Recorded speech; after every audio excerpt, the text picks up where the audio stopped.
రాష్ట్రాల్లో సాగవుతున్న ప్రధాన వాణిజ్య పంట మిరప. దాదాపు 5 లక్షల హెక్టార్లలో సాగవుతూ ఉత్పాదకతలో దేశంలోనే ప్రథమ స్థానంలో ఉంది.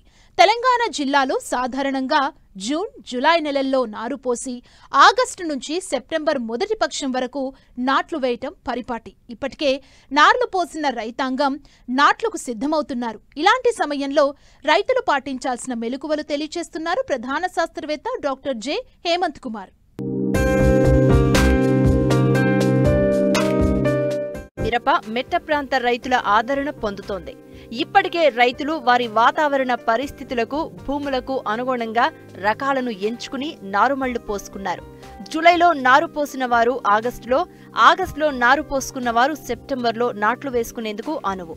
ఇప్పటికే కొన్ని చోట్ల రైతులు నాట్లు వేయగా మరికొందరు నాట్లు వేసేందుకు సిద్ధమవుతున్నారు. అయితే ఇటీవల కురిసిన వర్షాలకు నారుకొళ్లు తెగుళ్లు ఆశించినట్లు శాస్త్రవేత్తలు గుర్తించారు.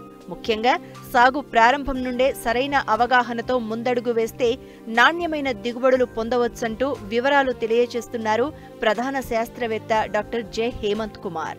ప్రస్తుత పరిస్థితుల్లో నారు కొల్లకుండా జాగ్రత్తలు తీసుకున్నట్టయితే ప్రస్తుతం నారు నాటేసేదానికి అనుకూలంగా ఉంటుంది. కాబట్టి ఎక్కడైతే ఈ నారు కొల్లిపోయే పరిస్థితి ఉందో ఇలాంటి పరిస్థితుల్లో కానీ చూసుకున్నట్టయితే కాప్రాక్సిక్లోరైడ్ అనేటైతే 3 గ్రాములు లేదా రిడోమిల్ ఎంజెడ్ అనేటైతే 2 గ్రాములు లీటర్ నీటి కలిపి ఈ యొక్క నారుమలను తడుపుకున్నట్టయితే చాలా వరకు ఈ యొక్క నారుకుళ్ళు తెగుల నుంచి సమస్య నుంచి అధిగమించేదానికి అవకాశం ఉంటుంది. ముఖ్యంగా ప్రస్తుతం చూసుకున్నట్టయితే ఈ నాటే దశలో ఉన్నటువంటి పరిస్థితుల్లో కానీ చూసుకున్నట్టయితే ఈ యొక్క పొలాన్ని మెత్తగా దున్నుకోవాలి. ఈ దున్నిన తర్వాత కానీ చూసుకున్నట్టయితే సాళ్లు తోలుకోవడం అనేది ఒక ముఖ్యమైనటువంటి అంశంగా గుర్తించేదానికి అవకాశం ఉంటుంది. దీంట్లో భాగంగా చూసుకున్నట్టయితే వరుసల మధ్య దూరం 75 సెంటీమీటర్లు, అదే రకంగా మొక్కల మధ్య దూరం చూసుకున్నట్టయితే 45 సెంటీమీటర్లు కానీ, లేకపోయినట్టయితే ముఖ్యంగా మనం చూసుకున్నట్టయితే రైతు సోదరుల దగ్గర ఉన్నటువంటి ఈ అంతర్కృషి చేయడానికి ఉపయోగించే పరికరాలకు సంబంధించి దూరం ఉంటుందో ఆ దూరం ప్రకారం కూడా మనం ఈ మిరపని అడ్జస్ట్ చేసుకొని సాగు చేసుకునే దానికి అవకాశం ఉంటుంది. దీంట్లో భాగంగా చూసుకున్నట్టయితే వరుసల మధ్య దూరం, మొక్కల మధ్య దూరం 24 అంగుళాలు కానీ, లేకపోయినట్టయితే 26 అంగుళాలు కానీ, 28 అంగుళాలు కానీ అవకాశాన్ని బట్టి, దాంతోపాటు నేల స్వభావాన్ని బట్టి కూడా ఈ యొక్క మిరపను నాటుకునేదానికి అవకాశం ఉంటుంది. మిరప సాగయ్యే ప్రధాన పొలంలో గత సీజన్కు సంబంధించిన శిలీంద్ర బీజాలు ఉండే అవకాశం ఉంది. కాబట్టి ఆఖరి దుక్కులు చేసేటప్పుడు ట్రైకోడర్మా విరిడి వేసుకోవాలి. లేదంటే ఈ మొక్కలను ఆశించి పంట నష్టం జరుగుతుంది. అలాగే ముందస్తుగా కలుపును నివారించుకోవాలి.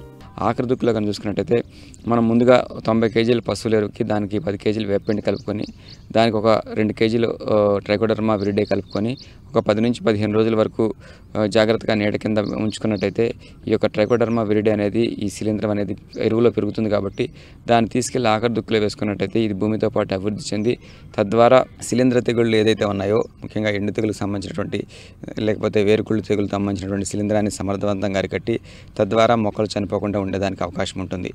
దాంతోపాటు ముఖ్యంగా చూసుకున్నట్టయితే ఎక్కడైతే గత సీజన్ యొక్క అనుభవాల దృష్ట్యా వేరుపురుగు ఆశించే పరిస్థితి ఉందో అలాంటి పరిస్థితుల్లో కానీ చూసుకున్నట్టయితే ఎకరానికి ఒక 10 నుంచి 12 కేజీల వరకు కార్బోఫిరాన్ 3G 3% గుళికలు కానీ చూసుకున్నట్టయితే ఆఖరి దుక్కులో ఎదబెట్టుకున్నట్టయితే చాలా వరకు ఈ యొక్క వేరుపురుగు సమస్యను కూడా అధిగమించేదానికి అవకాశం ఉంటుంది. దాంతోపాటు ముఖ్యంగా చూసుకున్నట్టయితే కలుపు అనేది సమస్యగా వచ్చేదానికి అవకాశం ఉంటుంది. కాబట్టి నాటు పెట్టేదానికంటే సుమారుగా 24 గంటల నుంచి 48 గంటల ముందు బెండి మెథాలిన్ ద్రావకాన్ని 1.3 నుంచి 1.5 లీటర్లు ఎకరానికి, అంటే నేల స్వభావాన్ని బట్టి కనుక చూసుకున్నట్టయితే 200 లీటర్ నీటిలో కలిపి కనుక పిచికారీ చేసుకున్నట్టయితే చాలా వరకు మనకు వచ్చేటటువంటి కలుపుని సమర్థవంతంగా నిరోధించేదానికి అవకాశం ఉంటుంది. ఒకసారి పిచికారీ చేసుకున్న తర్వాత సుమారుగా 48 గంటల తర్వాత కనుక మనం మిర్చి మొక్కలను కనుక నాటుకున్నట్టయితే చాలా వరకు ఈ యొక్క కలుపు సమస్యను అధిగమించేదానికి అవకాశం ఉంటుంది. దాంతోపాటు ప్రస్తుతం ఉన్నటువంటి పరిస్థితుల్లో మిరప నాటిన తర్వాత కానీ చూసుకున్నట్టయితే కలుపు సమస్య ఇంకెక్కువగా ఉన్నట్టయితే ముఖ్యంగా 20-25 రోజుల దశలో సన్నాకు జాతి అంటే గడ్డి జాతి కలుపు ఉన్నట్టయితే క్వైజలోఫాపెత్తల్ అయినట్టయితే 2 మిల్లీలీటర్లు అంటే ఎకరానికి 400 ml 200 లీటర్ నీటి కలిపి సాళ్ల మధ్యలో కనుక పిచికారీ చేసుకున్నట్టయితే ఈ యొక్క సన్నాకు జాతిని సమర్థవంతంగా అరికట్టి తద్వారా కలుపు లేకుండా చూసి మంచి దిగుబడి సాధించేదానికి అవకాశం ఉంటుంది. రైతులు ఎర్ర బంగారంగా పిలుచుకునే మిరప సాగులో ప్రారంభం నుండే చీడపీడల పట్ల అప్రమత్తంగా వ్యవహరించాలి. నాటిన తొలి దశ నుంచే రసం పీల్చు పురుగులు పైరుపై దాడి చేసి పలు వైరస్ తెగుళ్లకు వాహకాలుగా పనిచేస్తాయి. కాబట్టి వీటి నివారణకు సకాలంలో చర్యలు చేపట్టాలంటారు శాస్త్రవేత్త. ఎక్కడైతే ఈ యొక్క రసం పీల్చే పురుగుల ఉధృతి దాంతోపాటుగా తెగుళ్ళ ఉధృతి కూడా కొంతవరకు మిరప మీద ఎక్కువగా ఉండేదానికి అవకాశం ఉంటుంది కాబట్టి 35 నుంచి 45 రోజుల వరకు నారు మనం నాటేదానికి అవకాశం ఉంటుంది కాబట్టి ఈ నాటే పరిస్థితుల్లో కానీ చూసుకున్నట్టయితే ముఖ్యంగా ఈ యొక్క రసం పీల్చే పురుగుల ఉధృతి కొంతవరకు తగ్గించడానికి 10 లీటర్ల నీటికి 5 మిల్లీలీటర్ల ఇమిడాక్లోపిరిడ్ దాంతోపాటుగా 10 గ్రాములు కార్బన్డైజం కలిపి ఈ మందు ద్రావణంలో ఒక 5 నిమిషాల పాటు ఈ యొక్క మొక్కలను కనుక ఉంచి కనుక మనం నాటుకున్నట్లయితే కొంతవరకు ఈ తెగుళ్ళు అదే రకంగా రసం పీల్చే పురుగుల యొక్క బెడదని సమర్థవంతంగా నిరోధించేదానికి అవకాశం ఉంటుంది. దాంతోపాటు ముఖ్యంగా మనం చూసుకున్నట్టయితే ఎరువుల విషయంకి వచ్చినట్టయితే మనం గుళిక మందులు వాడటం అనేది ఒక ముఖ్యమైనటువంటి అంశంగా గుర్తించాలి.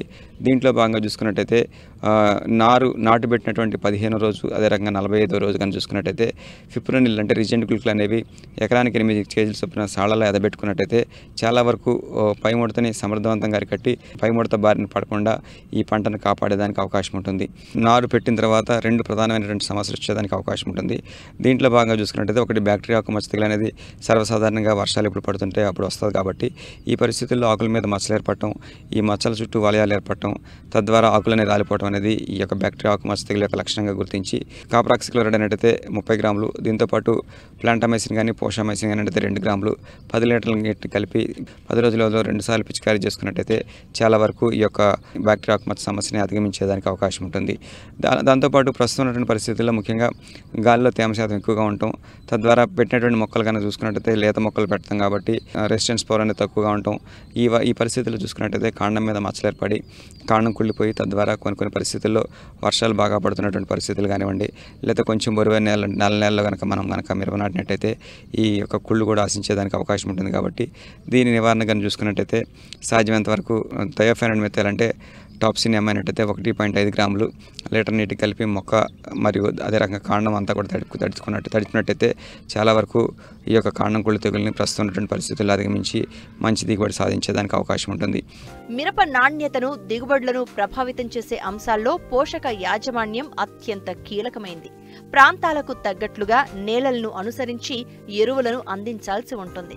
సిఫారసు మేరకు మాత్రమే పోషకాలను అందించినట్లయితే చీడపీడల ఉధృతిని కొంతవరకు అదుపులో ఉంచే అవకాశం ఉంటుంది.